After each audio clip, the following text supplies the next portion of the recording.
आज जो हम टॉपिक करने वाले हैं बहुत इंपॉर्टेंट टॉपिक है, बहुत इंपॉर्टेंट डेरिवेशन है। हमारे पास एक सर्कुलर लूप होगा, करंट कैरिंग सर्कुलर लूप होगा। उस करंट कैरिंग सर्कुलर लूप के एक्सिस पे हम मैग्नेटिक फील्ड फाइंड करेंगे किसी पर्टिकुलर पॉइंट पे।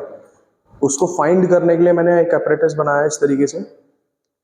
ये हमारा करंट कैरिंग सर्कुलर लूप होगा, यानी इस सर्कुलर लूप के अंदर करंट होगा और इसके एक्सिस पे देखो बेटा, इसका एक्सिस जो होगा बिल्कुल सेंटर से जाएगा यहाँ से, ठीक है। तो यहाँ से ये इसका एक्सिस होगा भाई, ये तो इसका सेंटर पॉइंट हो गया भाई। अगर ये सर्कुलर लूप है तो इसका सेंटर पॉइंट, और इसका एक्सिस कहाँ है, बिल्कुल बीच से जा रहा है एक्सिस पे, ठीक है। तो हम क्या करने वाले हैं, किसी भी करंट कैरिंग सर्कुलर लूप की वजह से इसके एक्सिस पे, किसी पर्टिकुलर पॉइंट पे जो इसके एक्सिस पे आ रहा है, कितना मैग्नेटिक फील्ड होगा, हम वो फाइंड करने वाले हैं, ठीक है। चलिए देखते हैं, शुरू करते हैं। अच्छा एक चीज और बेटा, यहाँ पे करंट की डायरेक्शन मैटर नहीं करती है, चाहे करंट की डायरेक्शन ये हो चाहे ये हो, ठीक है। मैग्नेटिक फील्ड हमें एक्सिस पे निकालना है, ठीक है ना।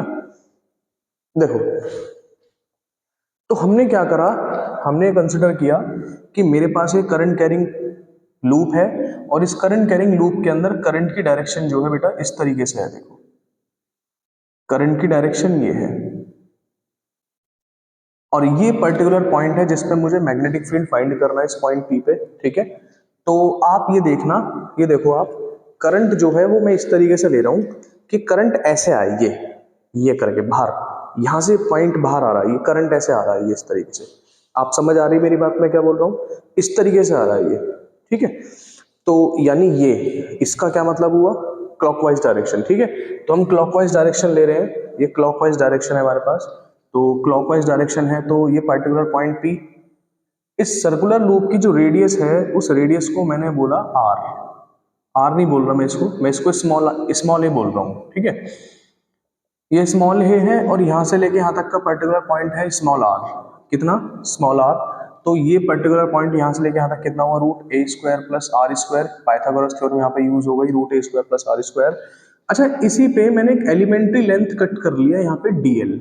क्या कट कर लिया, डीएल, ठीक है। और ये वो पॉइंट पी है, इसका रेडियस ए है, यहां से लेके यहां तक पॉइंट आर है। यही पॉइंट यहाँ पे इंपॉर्टेंट है, देखिएगा। करंट यहाँ ऐसे आ रहा है, आपने बायोट सावर्ट्स लॉ पढ़ा होगा। बायोट सावर्ट्स लॉ में क्या कहा जाता है कि करंट कैरिंग कंडक्टर पे हम एक एलिमेंट्री लेंथ डीएल कट करते हैं और एलिमेंट्री लेंथ की डायरेक्शन करंट की ही डायरेक्शन में होती है।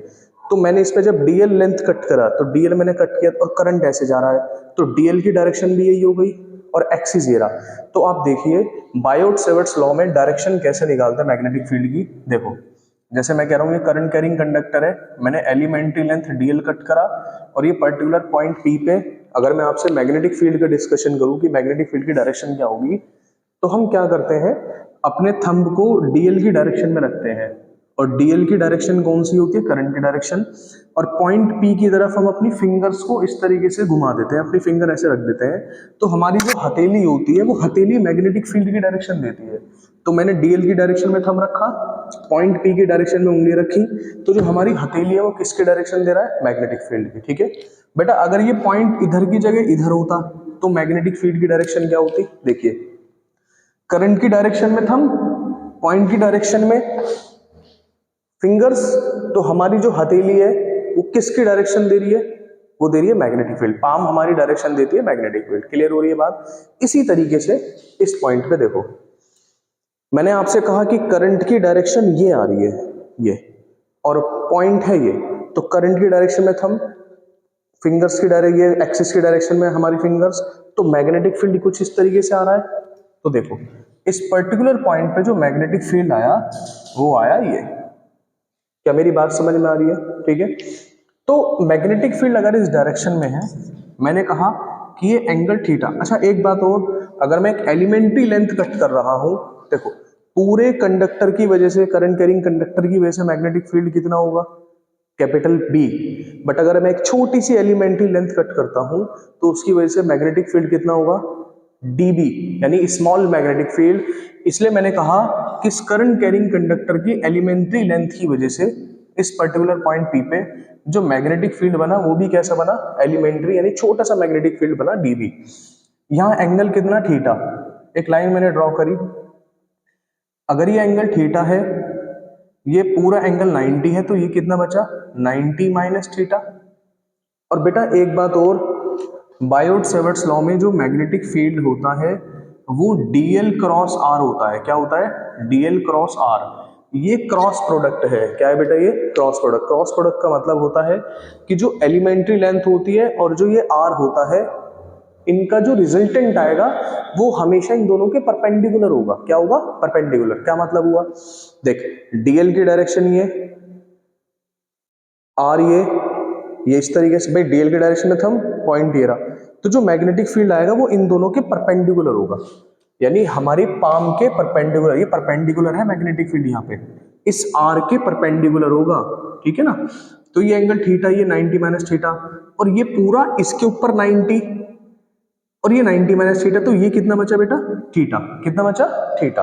तो देखो, तो इस dB ने यहां से थीटा एंगल बनाया, और dB मैग्नेटिक फील्ड एक वेक्टर क्वांटिटी है, इसलिए दो कंपोनेंट में ब्रेक हुआ।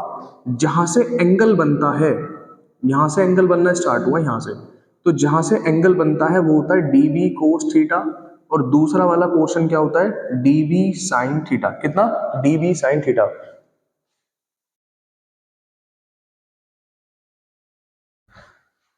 तो ये वाला पोर्शन हमारा क्या है? dB sine theta. बट हमें मैग्नेटिक फील्ड के एक्सिस पे निकालना था, इसके एक्सिस पे निकालना था, तो एक्सिस पे मैग्नेटिक फील्ड कितना है? dB sine theta. बट हम सबसे पहले बायोट सेवर्ट्स का लॉ का यूज करके, Biot Savart's law, Biot Savart's law का यूज करके हम सबसे पहले स्मॉल मैग्नेटिक फील्ड निकालते हैं। हम जानते हैं dB is equal to mu not upon 4 pi I D L sine theta upon R square. बेटा ये फॉर्मूला होता है, ठीक है। तो अब हम वैल्यूज रखते हैं सबसे पहले। तो देख, mu naught upon 4 pi, I current इसके अंदर आई है, ठीक है, और डीएल एलिमेंट्री लेंथ कितनी है यहाँ पे? डीएल ही है। थीटा देख, साइन थीटा देख, थीटा बेटा एलिमेंट्री लेंथ डीएल और आर के बीच का एंगल होता है। तो देख, करंट ऐसे है, तो करंट की डायरेक्शन ये, आर की डायरेक्शन ये, एक्सिस बेटा यही तो है ना, एक्सिस इस पॉइंट पे हम बात कर रहे हैं। तो देख, करंट तो ये है, डीएल डीएल यहां मैंने कट कर लिया, तो डीएल की डायरेक्शन तो करंट की डायरेक्शन हो गई, करंट की डायरेक्शन ये रही, आर की डायरेक्शन ये रही। ध्यान से समझ। देख, डीएल की डायरेक्शन तो ये है, करंट की डायरेक्शन में डील हो गया, आर ये रहा इसके एक्सिस पे, ठीक है। तो इन दोनों के बीच का एंगल कितना हुआ? इन दोनों के बीच का एंगल देख, डीएल ये रहा, आर ये रहा, DL are, DL are, DL are, तो दोनों के बीच में कितना एंगल बनना है? 90। कितना बनना है बेटा? 90। तो यहां साइन 90 आया। आर क्या था बायोट सेवर्ट्स लॉ में? आर होता है एलिमेंट्री लेंथ डीएल और पॉइंट पी के बीच का डिस्टेंस। तो डीएल और पॉइंट पी के बीच का डिस्टेंस कितना है बेटा? ये root A square plus R square. तो इस आर की जगह क्या आया? ये डिस्टेंस आया, root A square plus R square, और इसकी पावर जो है स्क्वायर है। तो डीबी कितना आया? DB is equal to mu not upon 4 pi I D L sine 91 root A square plus R square का होल स्क्वायर। तो dB is equal to mu not upon 4 pi I D L upon A square plus R square. बेटा ये आया dB, but हमें तो complete magnetic field निकालना है, तो कंप्लीट निकालने के लिए हम क्या करेंगे? इस वैल्यू को उठा के इसमें पुट करेंगे। So magnetic field, so magnetic field at the axis of current carrying circular loop।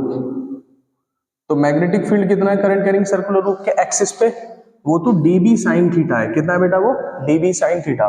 तो dB साइन थीटा। तो कंप्लीट में हम करने के लिए क्या करेंगे? हम इंटीग्रेशन करेंगे। क्या करेंगे?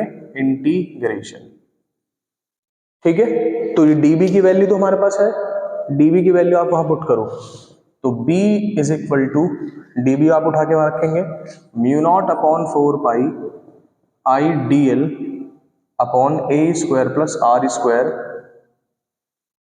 ए square plus R square sine theta, और ये क्या हुआ? इंटीग्रेशन।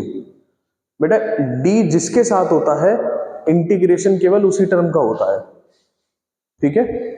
यहाँ पे डी किसके साथ है, डी है एल के साथ, तो इंटीग्रेशन एल का ही होगा, डीएल वाली टर्म का ही होगा। और साइन थीटा की वैल्यू हम इस ट्राइंगल के अंदर से रखेंगे, जैसे मैंने बोला पी ए बी, तो in triangle P A B, in triangle P A B की अगर मैं बात करूं तो साइन थीटा कितना हुआ, साइन थीटा किसके इक्वल होता है, परपेंडिकुलर अपॉन हाइपोटेनियस, यानी A upon root A square plus R square. इस साइन थीटा की वैल्यू हमने यहाँ प्लेट्स करेंगे, तो b is equal to mu not upon 4 pi I upon A square plus R square. Sine theta की value यहाँ place करो, a upon A square plus R square, अगर इसकी पावर इसकी पावर अगर रूट है तो इसको मैं 1/2 भी लिख सकता हूँ, और इंटीग्रेशन dl, बाकी सब कांस्टेंट की फॉर्म में बाहर आ गया। और देखिए तो b is equal to mu not I 4 pi a, इसकी पावर पूरे की 1 है, इसकी पावर 1/2, तो 1 प्लस बेटा 1/2 कितना होता है 3/2, तो a square plus R square की पावर कितनी 3/2, इस पूरे की पावर कितनी होगी 3/2। अच्छा एक बात और बेटा देखो, एलिमेंट्री लेंथ मैंने यहाँ कट किया था, और अगर मैं इस एलिमेंट्री लेंथ का पूरे का इंटीग्रेशन करूंगा तो पूरी लेंथ आ जाएगी, और ये पूरी लेंथ क्या है, सर्क्यूमफ्रेंस ऑफ द सर्कल, क्या है बेटा, सर्क्यूमफ्रेंस ऑफ द सर्कल। तो मैं यहाँ पे इंटीग्रेशन कर रहा हूँ, तो इंटीग्रेशन डीएल की जगह पूरा सर्क्यूमफ्रेंस आ जाएगा। सर्क्यूमफ्रेंस मतलब 2 पाई आर, बट यहाँ पे आर का मतलब होता है रेडियस, और रेडियस हमने सर्कुलर लूप की क्या लिए ए, तो 2 पाई ए, तो पाई से पाई कैंसिल, 2 1 जा 2, 2 2 जा 4, ये 2 कैंसिल, तो b is equal to mu not I A square upon 2 A square plus R square की power 3/2।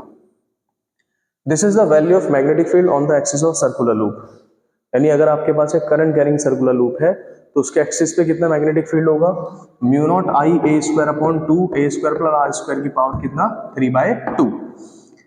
If we have n number of turns, मैंने कहा बेटा अगर मेरे पास n नंबर ऑफ टर्न्स हैं, तो भाई ये एक सर्कुलर लूप था, सिंगल एक करंट कैरिंग सिंगल लूप सिर्फ वन, अगर n नंबर ऑफ टर्न्स ऐसे होते तो एक लूप की वजह से मैग्नेटिक फील्ड कितना है, mu not I A square upon 2 A square plus R square की पावर 3/2, एक सिंगल की वजह से। और अगर n नंबर ऑफ टर्न्स होते तो क्या होता, हम इसकी सिर्फ n से मल्टीप्लाई कर लेते, तो यहाँ पे भी हम यही करेंगे। If we have n number of turns तो मैग्नेटिक फील्ड कितना, mu not n I A square upon 2 A square plus R square की पावर कितनी 3/2। क्लियर हुआ, यहाँ पे n क्या है, नंबर ऑफ टर्न्स, क्या है बेटा नंबर ऑफ टर्न्स, आई क्या है, value of current, value of current, A क्या है, radius of circular loop, R क्या है, आर भी हो गया, नहीं आर नहीं हुआ, R distance from elementary length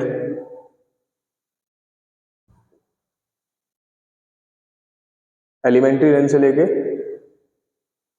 and point P जिस पर हमें मैग्नेटिक फील्ड फाइंड करना है, ठीक है। तो ये हमारा डेरिवेशन था, ठीक है ना।